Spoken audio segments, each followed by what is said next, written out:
నమస్తే అందరికీ, welcome to I dream. నేను మీ ఝాన్సీ. ఈరోజు బాల త్రిపుర సుందరి ఉపాసకురాలు డాక్టర్ ఆర్బి సుధాకర్ మనతో ఉన్నారు. కొన్ని ధర్మ సందేహాలు అడిగి తెలుసుకుందాం. నమస్తే అండి. నమస్కారం ఝాన్సీ. ఎలా ఉన్నారు? ఫైన్. సో అయితే మనం ఇప్పుడు ఇంట్లో పూజ చేసుకుంటూ ఉంటాం. అంటే కొన్ని పర్టికులర్ డేస్లో ఈ డేస్లో అమ్మవారిని కానీ ఆ దేవుని పటాలని కానీ కదపద్దు అని అంటూ ఉంటారు. మరి ఆ మందిరాల్ని ఎప్పుడు మనం శుభ్రం చేసుకోవచ్చు? దేవుడి పటాలైనా కానివ్వండి, మనం ఏవైతే పూజ చేస్తూ ఉంటామో ఆ విగ్రహాల్ని ఎప్పుడు శుభ్రం చేసుకోవచ్చు, ఏ రోజుల్లో? యాక్చువల్గా ఏంటంటే శుభ్రం చేసుకోవాలి అంటే శుభ్రం రోజు ఉండాలి. అది ప్రస్తుత అందరికీ తెలిసిన ఒక విషయం. పూజ చేసేవాళ్ళు అంటే నిత్యం పూజ చేసేవాళ్ళు రోజు క్లీన్ చేసుకుంటారు. అంటే ఏంటి, మనం మాట్లాడేది ఉత్తి మందిరం వరకే. కానీ దాంట్లో ఉన్న విగ్రహాలు, యూజువల్గా విగ్రహాలు ఎంత ఉంటాయి, చిన్నవే ఉంటాయి, ఈ వేల్ సైజే ఉండాలి అని చెప్తూ ఉంటాం. అలాగే విగ్రహాలు కూడా ఏంటంటే కొంతమంది బ్రాన్స్తో పెట్టుకుంటారు, మనకి మెటల్స్ డిఫరెంట్ ఉంటాయి, సిల్వర్తో ఉంటుంది, గోల్డ్లో కూడా పెట్టుకునే వాళ్ళు ఉంటారు. సింహాసనం పెట్టుకుని దాని మీద పెట్టుకుని పూజ చేస్తూ ఉంటారు. ఇది నిత్య పూజ చేసేవాళ్ళు ఉంటారు. సో ఎవ్రీడే పూలు పెట్టినప్పుడు ఎప్పటికైనా మనం చెప్తూ ఉంటాం, ఎవ్రీడే పూలు పెడుతూ ఉంటాం. పూలు వాడిపోతాయి కదా, పెట్టుకోవడానికి అది కంటిన్యూ చేయడానికి లేదు కదా. సో ఆ పూలు తీయాలి కదా. సో శుభ్రం అనేది ఎవ్రీడే చేసుకోవాలి. నువ్వు అడిగిన ప్రశ్న ఏంటి, కదపకూడదు అన్నావు, కరెక్ట్. ఫ్రైడే అండ్ ట్యూస్డే యూజువల్గా అమ్మవారి విగ్రహాలని ఎక్కువ కదపం. సో ఎందుకంటే వెళ్ళిపోతారు, బయటికి వెళ్ళిపోతుంది, లక్ష్మి బయటికి వెళ్ళిపోతుంది, అలక్ష్మి వస్తుంది అన్న ఒక సందేహం అనేది ఉంటుంది. కానీ ఎప్పటికైనా ఇవన్నీ ఏంటంటే ప్రాంతీయం అంటే ఏంటంటే ఎవరి నమ్మకాలు వాళ్ళకు ఉంటాయి. సో బేసికలీ మనం ఎక్కువ కదపకుండా ఉండేది ఫ్రైడే, ఎస్పెషల్లీ అమ్మవారి విగ్రహాలని. అదే రోజు ఏంటంటే మంగళవారం కూడా ఎక్కువ కదపం, అలాగే విగ్రహాలని కూడా కడుక్కోం అనమాట. యూజువల్గా లేకపోతే శుభ్రం చేసుకుని పెట్టి అప్పుడు పూజ చేసుకుంటూ ఉంటాము. జనరల్గా అంటే ఎవ్రీడే మనం దేవుడి గది అని పెట్టుకున్నప్పుడు ఎవ్రీడే క్లీన్ చేసుకోవడం అనేది ఉత్తమం. ఎవ్రీడే చేసుకోవాలి. అలాగే ఎక్కడున్న పువ్వులు కానీ చెత్తా చెదారం ఏదైనా, ఇప్పుడు అగరబత్తి పెడతాము, దాంట్లో కొంచెం పడుతూ ఉంటుంది, దీపం పెడతాం, దీపం కొండెక్కుతుంది, లేకపోతే ఒత్తి రాలుతుంది, నూనె పడుతూ ఉంటుంది, ఇవన్నీ ఉంటాయి. కనుక మనం ఎక్కువ ట్యూస్డే అండ్ ఫ్రైడే చేసుకోకుండా మిగతా రోజులో తప్పక క్లీన్ చేసుకోవచ్చు. కానీ విగ్రహాలని ఎప్పటికైనా క్లీన్ చేసుకుని బొట్టు పెడతాం. ఫస్ట్ గంధం బొట్టు పెడతారు, తర్వాత కుంకుమ పెడతారు. పెట్టిన తర్వాతే మనం పూజలు అనేది మొదలెడతాం అనమాట. అంటే ఏంటంటే మనం పూజ చేసినప్పుడు కూడా దేవుణ్ణి, ఆ ఎనర్జీని మనం ఆహ్వానిస్తున్నాం, ఇంటికి రమ్మని ఆహ్వానిస్తున్నాం. సో ఆహ్వానించినప్పుడు ఎలా ఉండాలి, ఎవరికైనా వెల్కమ్ చెప్పినప్పుడు ఎలా ఉండాలి, ఇల్లు క్లీన్గా లేకపోతే వస్తారో, ఒకసారి వస్తారు, రెండోసారి వెళ్ళిపోతారు. సో ఇల్లు అనేది క్లీన్గా ఉండాలి. అలాగే మందిరం అనేది ఎప్పటికైనా క్లీన్గా ఉండడం మంచిదన్నమాట. అండ్ నిత్యం పూజ చేసేవాళ్ళు ఎవ్రీడే క్లీన్ చేసుకోవడం మంచిది. విగ్రహాలని కదపకుండా, విగ్రహాలకి ఎవ్రీడే కడక్కు అంటే ఎస్పెషల్లీ ట్యూస్డే ఫ్రైడే కడుక్కోకుండా మిగతా రోజులు కడిగి చేసుకోవచ్చు. మా ఇంట్లో అయితే సింహాసనం ఉంటుంది, దాని మీద చిన్న చిన్న విగ్రహాలు ఉంటాయి అన్నమాట. దాని మీద ఏంటంటే మనం తీసి, నేనేంటంటే 1 month కానీ లేకపోతే 10 daysకి ఒకసారి కానీ తీసి క్లీన్ చేస్తాం. అది రోజులు చూసుకుని, టైం చూసుకుని చేస్తాం. అలాగే మనం పూజ చేసుకున్నప్పుడు కూడా ఎప్పుడు భోజనం ముందు చేసుకుంటాం. ఈ కాలంలో అంటే అన్ని రాజయోగాలు ఏంటంటే మనం ఏమి బ్రేక్ఫాస్ట్ చేయకుండా ఎవరు చేయలేకపోతున్నారు. అందులో ఏంటంటే ఇప్పుడు పొల్యూషన్ ఎక్కువైపోయింది, అలాగే డిసీజెస్ ఎక్కువైపోయాయి. చాలా మందికి డయాబెటీస్ ఉంటుంది, ఒక టైంకి తినాలంటారు. ఇవన్నీ చూసుకుని పలహారం చేసేనా మనం చేస్తాం అన్నమాట. అంటే పరకడుపుతో చేయాలి యూజువల్గా చెప్తూ ఉంటాము. సో పూజ ఎప్పటికైనా సరే లంచ్ ముందు 12కి ముందు చేస్తాము. దీపం కూడా ఎప్పటికైనా 12కి ముందే మనం పెట్టుకుంటాం అన్నమాట. సో ఇది పెట్టుకున్న తర్వాతే మనం భోజనాలు చేయడం. ఏంటంటే ఏదైనా మనం చేసుకున్న పదార్థం కానీ ఏదైనా ప్రసాదం కింద పెట్టి, అంటే దేవుళ్ళకి పెట్టి మనం తీసుకోవడం అనేది ఆన్మాయితీ మనకి హిందూ సంప్రదాయంలో వస్తూ ఉందన్నమాట. సో ఇవన్నీ చేయొచ్చు. బట్ ఇప్పుడు కొంతమందికి ఏమో టైం ఉండదు, రాత్రి లేట్గా పడుకుంటారు, పడుకునే వీలు ఉండదు. పొద్దున అంటే పూజలు అనేవి తక్కువయ్యాయి. ఎందుకు ఇది ఎత్తానంటే పూజా మందిరం అనేది తక్కువైంది, అందరికీ ఫ్లాట్లు ఉంటున్నాయి, ఏదో చిన్నది పెడుతున్నారు. అది నిష్టగా చేయాలి అన్నప్పుడు మనం ఇవన్నీ చేస్తాం. ఎక్కువ శాతం కిచెన్ లోనే పూజా మందిరం కూడా వచ్చేస్తుంది. సో అన్ని కలిపేసుకుంటున్నాం కదా ఇప్పుడు. సో ఇదివరకు అయితే విడిగా ఉండేది, అక్కడ వెళ్ళకూడదు, కొంచెం నిష్ఠా నియమాలన్నీ పాటించేవాళ్ళం.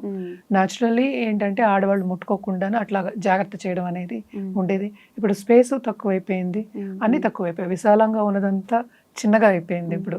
సో అన్ని చిన్నగానే అయిపోయాయి. మనం చేసే పద్ధతి కూడా కొంచెం చిన్నగా అయిపోయింది అనమాట. సో ఎవరు వీళ్ళని బట్టి వాళ్ళు చేసుకోవడం అనేది ఇప్పుడు జరుగుతుంది. మనం చూసేది కూడా పిల్లలకి కూడా మనం నేర్పకుండా, అంటే ఒక టైంలో వెళ్ళి పూజ చేయాలి అంటే వాళ్ళకు కూడా టైం ఉండట్లేదు, నేనేం అనడానికి లేదు. సో అది కూడా చెప్పట్లేదు అనమాట, పూజ చేయాలి అన్నట్టు. అంటే ఇప్పుడు ఫ్రైడేస్ కూడా డైలీ పూజ చేసుకునే వాళ్ళు ఫ్రైడేస్ కూడా మందిరాన్ని క్లీన్ చేసుకోవచ్చు. అవును, క్లీన్ చేస్తాం, తప్పదు కదా. ఇప్పుడు పువ్వులు పెట్టినప్పుడు ఎవ్రీడే మేము తీస్తాం పువ్వులు. పర్టికులర్గా ఒక దేవుని కోసం చేసినప్పుడు అన్ని ఎంతమంది విగ్రహాలు అక్కడ ఉన్నాయో అందరికీ పూజ చేస్తారు. అవును, బట్ ఏంటంటే మళ్ళీ నెక్స్ట్ వీక్ వచ్చేదాకా ఆ పువ్వులు అలానే ఉంచుతూ ఉంటారు. అది కరెక్ట్ పద్ధతి అంటారా? అలా ఏంటంటే పువ్వులు అదే ఉంచితే అలాగే ఉంచితే, అది ఇందాక చెప్పడం మర్చిపోయాను నేను యాక్చువల్గా. అంటూ ఉంటారు వాడిపోయిన పువ్వులు ఉంటే తలనొప్పి వస్తుంది అంటారు పెట్టిన వాళ్ళకి. అదొక నియమం అన్నమాట, మాకు పెద్దలు చెప్పింది, నేను చెప్పింది కాదు. సో ఎప్పటికైనా ఆ పువ్వులు అనేవి తీసేయాలి. వాడిపోయిన పువ్వులు ఎలా ఉంచుతాం మనం? నేను అందుకనే ఎగ్జాంపుల్ ఇచ్చాను. సపోజ్ మనం తినేసి ఎవరో ఇంటికి పిలిచాం, తినేసి మనం బల్ల మీద అట్లానే వదిలేస్తే ఏమనుకుంటారు ఎవరైనా? సో ఇవాళ తిన్నాం, అది తీసేసి మళ్ళీ పెట్టుకుని వేరేదే తింటాం కదా. సో అలాంటివి వదిలేయలేము కదా అట్లాగా. సో అది క్లీన్ చేసుకుంటాం. అలాగే పువ్వులు కూడా తీసేయాలి, విగ్రహాలని కదపకుండా తీయాలన్నమాట. లేకపోతే ఏంటి, ఒకే ఒక పువ్వు పెట్టి, ఒక పెద్ద పువ్వు, సపోజ్ ఇప్పుడు మల్లెపూలు అలాంటివి ఉన్నాయి అనుకో, చిన్న చిన్నగా అయిపోతాయి ఎండిపోయినప్పుడు, అవి తీయడం కొంచెం కష్టం. ఒక హైబిస్కస్ ఉందనుకో, మందార పువ్వు కానీ లేకపోతే లోటసెస్, ఇట్లా ఉంటే ఈజీగా తీసుకోవచ్చు. సో మనం పెట్టే పువ్వుల్ని బట్టి ఉంటుంది. చామంతి ఉంది, చామంతి కూడా 2 రోజులకి వాడిపోదు, సో అది కూడా తీయచ్చు. సో మనం పెట్టే పువ్వుల్ని బట్టి ఉంటుంది. సో ఆ పెద్ద పువ్వుల్ని పెట్టుకుంటే ఈజీగా అసలు విగ్రహాలని కదపకుండా తీసేయచ్చు. విగ్రహాలు అయితే యూజువల్గా నేను కదిపైతే తీయను, డైరెక్ట్గా పెద్ద పువ్వులు పెట్టి తీసేయడం అనేది జరుగుతుంది. తప్పక ఎవ్రీడే క్లీన్ చేసుకోవాలి, విగ్రహాలని మాత్రం కదపకూడదు. అదే యాక్చువల్గా దీంట్లో ఉన్న సారం అన్నమాట. బట్ ఎప్పుడు ఎండిపోయిన పూలు మాత్రం ఉంచకూడదు దేవుడు. అవును, జనరల్గా మనం పువ్వులు పెట్టుకున్నప్పుడు కూడా ఈవినింగ్ తీసేస్తాం. సో మరి దేవుడి విషయంలో ఇది చాలా మందికి ఉన్నదన్నమాట. ఏం కాదు ఉంచవచ్చు. ఇప్పుడు పెద్ద పెద్ద మల్లెపూలతో మాలలు, బంతి పూల మాలలు అయితే ఉంటాయి, ఒక 1 వీక్ పాడైపోకుండా ఉంటాయి. బట్ అలానే ఉంచుతారు అలంకరించి మందిరానికి. కానీ అదే ఎండిపోయినప్పుడు తీసేయచ్చు. నేను 2 రోజులు ఉంచొచ్చు, అంటే క్లైమేట్ బట్టి కదా. ఇప్పుడు సమ్మర్ లో అయితే ఎండిపోతాయి. సో ఇప్పుడు పర్వాలేదు, ఈ సీజన్ లో అక్టోబర్, నవంబర్, డిసెంబర్ అంతా బాగానే ఉంటుంది. వాడిపోకుండా ఉంటే, వాడిపోయిన పూలు మాత్రం ఉంచకూడదు. నేను అదే ఇందాక నుంచి చెప్పేది, వాడిపోయిన పూలు అస్సలు, ఎస్పెషలీ మనం విగ్రహాలని పెట్టుకున్నప్పుడు. ఎందుకంటే విగ్రహాలని పెట్టుకున్నప్పుడు చిన్న విగ్రహాలు, నేను చెప్పాక తమ్ సైజే ఉంటాయి, చిన్నగా ఉంటాయి. ఆ ఎనర్జీ అనేది, ఆ దేవుడు ఎనర్జీ అనేది దాంట్లోకి వస్తుంది, అంటే ఆ పాజిటివ్ ఎనర్జీ వస్తుంది. ఆ ఎనీథింగ్ పాజిటివ్ ఉన్నప్పుడు మనం ఎండిపోయినవి కానీ లేకపోతే వాడిపోయినవి కానీ చెడిపోయిన చూడడానికి కూడా మంచిగా అనిపించదు. ఇప్పుడు పూజ చేసిన రోజు ఆ మందిరాన్ని చూస్తే ఎంత పీస్ఫుల్ గా ఎలా అనిపిస్తుందో, ఆ తర్వాత నెక్స్ట్ డే కి కొంచెం ఎండిపోయిన పువ్వులు కానీ అలా ఉన్నప్పుడు ఉంచకూడదు. అగరబత్తి కానివ్వండి, ఏదైనా పూజ చేసినవి అక్కడ ఉంటే మనకు కూడా మంచిగా అనిపించదు చూడడానికి. అది క్లీన్ చేసుకోవాలి, తప్పదు. మనం ఎలాగో అలాగే కదా దేవుడి మందిరం. ఏదైనా మనం ప్రతిబింబమే అంతాను, అంటే మనం ఏమనుకుంటున్నాం అదే చేయాలి. నేను క్లీన్ గా ఉంటే అక్కడ క్లీన్ గానే ఉంటుంది. అంటే ఏంటంటే మనం క్లీన్ చేసుకోవాలి, ఇల్లు శుభ్రంగా పెట్టుకోవాలి, అలంకరించుకోవాలి, బాగుండాలి చూడ్డానికి మనం అనుకుంటాం కదా. ఎవరు అనుకోరు, నేను డర్టీగా ఉండాలని అనుకుంటారు ఎవరన్నా, నేను ఇలా డ్రెస్ చేసుకోవాలని అనుకుంటారు, అనుకోరు కదా. చెత్తగా డ్రెస్ చేసుకోవాలనుకోరు కదా, నీట్ గా ఉందామని అనుకుంటారు ఎవరైనా. అలాగే దేవుడి గదిని కూడా నీట్ గా పెట్టుకోవాలి. అంటే ఏంటి, వాడిపోయినవి, ఎండిపోయినవి, అక్కర్లేనివి అవన్నీ తీసి ఎప్పుడు రోజు శుభ్రం చేసుకోవడం అనేది, శుభ్రం ఎప్పటికైనా ఉండాలి, అదే మంచిది. అండ్ మనం పూజ చేసేది కూడా కొంచెం మనకి పీస్ఫుల్ గా ఉండడానికి, కొంచెం మనసు ఆహ్లాదంగా ఉండడానికి, పాజిటివిటీ పెరగడానికి జనరల్ గా అయితే మనం అదే చెప్తాం. అంటే పాజిటివ్ ఎనర్జీ అనేది మనం తెచ్చుకుంటున్నాం.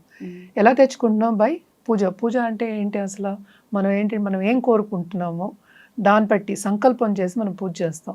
మన సంకల్పమే బలం ఉండాలి. సంకల్పం బలం ఉందంటే పూజ బాగుంటుంది, మనం పెట్టుకున్న పూజా మందిరము బాగుంటుంది యాక్చువల్లీ స్పీకింగ్.